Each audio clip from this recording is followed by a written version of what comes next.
Class 10th math प्रश्नावली 3.1 इस कक्षा की 3.1 जो प्रश्नावली है यानी कि चैप्टर नंबर 3 दो चर वाले रैखिक समीकरण युग्म से संबंधित है। तो मैं यहाँ आपको बता के चलूंगा कि ये प्रश्नावली मोस्ट इंपॉर्टेंट है। एग्जामिनेशन में 2 से 3 प्रश्न अवश्य आते हैं, तो ध्यान से समझना, इसीलिए मैं इसकी बेसिक जानकारी आप लोगों को दे रहा हूं।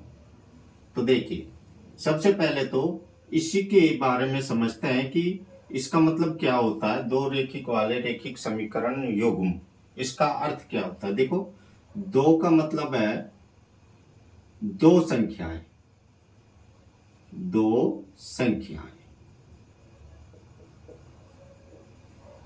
चर का मतलब होता है जिस तरीके से x होता है, y होता है या z होता है, t होता है, ठीक है, इनको हम चर बोलते हैं।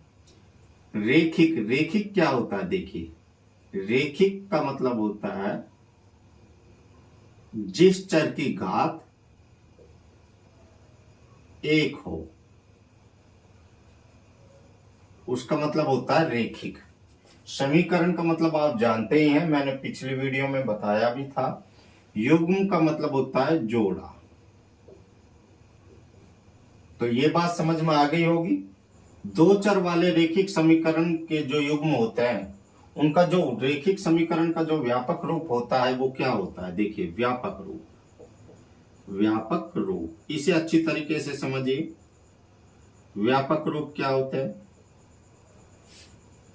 तो इसका व्यापक रूप होता है a1 x plus b1 y plus c1 बराबर में 0, a2 x plus b2 y plus c2 बराबर में 0।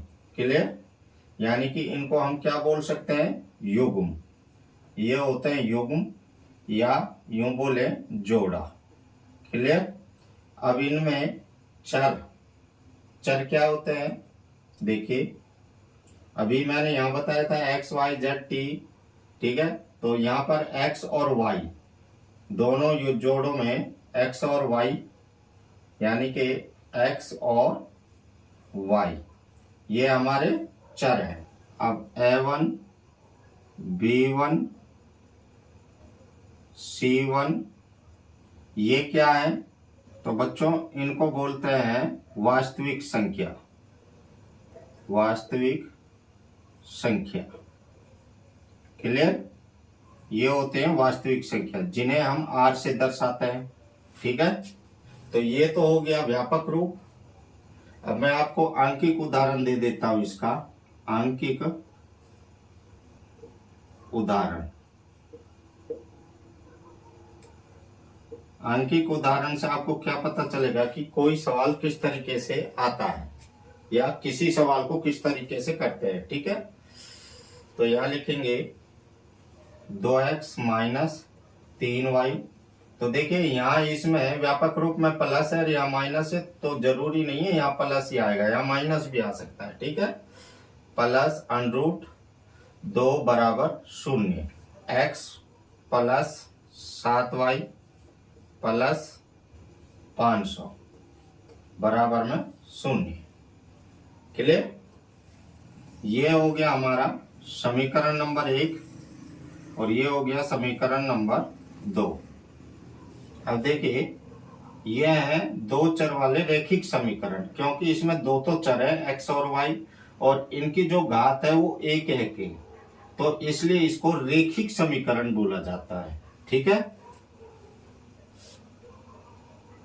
a1 क्या होगा, x का गुणज पहले वाले का, तो b1 क्या होगा, कुछ नहीं तो एक एक है, इसीलिए इसे रैखिक कहा जाता है। अगर आपसे कोई बोल रहे भैया a1 क्या होगा, x का गुणज पहले वाले का, तो b1 क्या होगा, y का गुणज माइनस के 3 और c1 चिन्हों का ध्यान रखना है √ 2।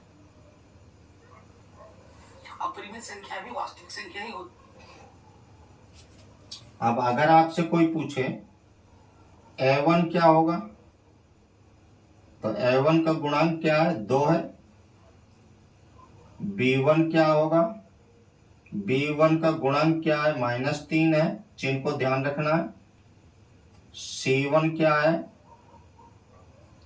C1 का गुणांक, C1 तो गुणांक ही होता है, ठीक है, तो ये हो जाएगा √2।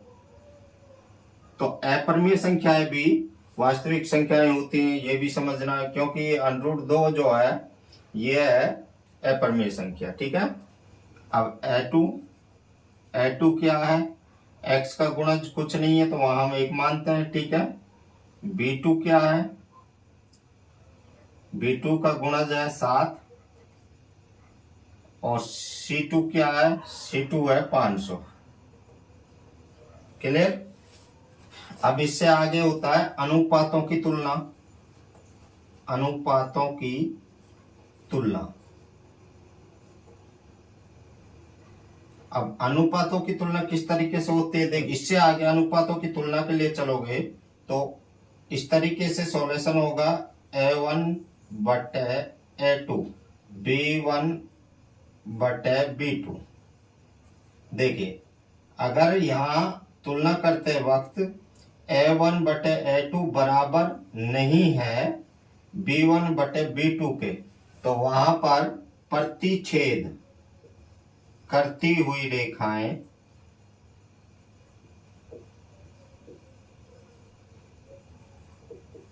होती हैं।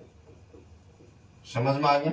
अब प्रतिच्छेद करती हुई रेखाएं कौन सी होती हैं, जैसे मान लो एक रेखा यह है और एक रेखा इस तरीके से जा रही है जो यहाँ बीच में काट बना रही है, इन्हें हम प्रतिच्छेद रेखाएं कहते हैं। समझ में आ गया। और जिनका केवल एक हल होता है, क्या होता है, एक हल। क्लियर। एक हल होता है मतलब एक ही बिंदु प्राप्त होता है, उसे एक हल कहते हैं। और यहाँ ये संगत भी होता है, क्या होता है, संगत, ये भी लिख सकते हो, ठीक है। और फिर इससे आगे आता है A1 बटे A2 जो बराबर है B1 बटे B2 के, और जो बराबर होगा C1 बटे C2 के। तो यहां जो रेखाएं होंगी वो होंगी समपाती रेखाएं। कौन सी रेखाएं, समपाती रेखाएं। अब समपाती रेखाओं के बारे में समझा देता हूं। देखिए, जैसे मान लो एक रेखा जा रही है ये, ठीक है। अब जो दूसरी रेखा होगी ना वो इसके ऊपर से ही होते हुए गुजरे, उन्हें कहते हैं समपाती रेखाएं, ठीक है। और इनके जो हल होंगे समपाती रेखाओं के, अनेक हल होंगे, अनेक हल, ठीक है। तो ये भी संगत होता है, क्या होता है, संगत। क्लियर। तीसरा जो इसका होता है वो होता है, यहां कर देता हूं मैं, A1 बटे A2 बराबर होता है B1 बटे B2 के, और जो बराबर नहीं होता C1 बटे C2 के, ठीक है। A1 बटे A2 बराबर होता है B1 बटे B2, और जो बराबर नहीं होता C1 बटे C2 के, तो वहां होती हैं समांतर रेखाएं, समांतर रेखाएं। अब समांतर रेखाओं का उदाहरण दे देता हूं। मान लो ये एक रेखा है, ये एक रेखा जा रही है, और इसके दूर से होते हुए, थोड़ा दूर से होते हुए ये रेखा ऐसे जा रही है, या यूं कहो कि जो रेल की पटरी होती है वो समांतर रेखाएं होती हैं, ठीक है। तो इसी तरीके से समांतर रेखाएं जाती हैं जिनका कोई हल नहीं होता, ठीक है। समांतर रेखाओं का कोई हल नहीं होता, और ये दोनों संगत होते हैं, लेकिन ये होता है असंगत। ये रेखाएं कैसी होती हैं, असंगत होती हैं, ठीक है। ये प्रश्नावली आपके ग्राफ से संबंधित है, और ये बेसिक जानकारी होना आपके पास में जरूरी है, ठीक है। वीडियो अच्छी लगी हो तो लाइक करना, कमेंट करना, शेयर करना। मिलता हूं नेक्स्ट वीडियो में नेक्स्ट सवाल लेकर।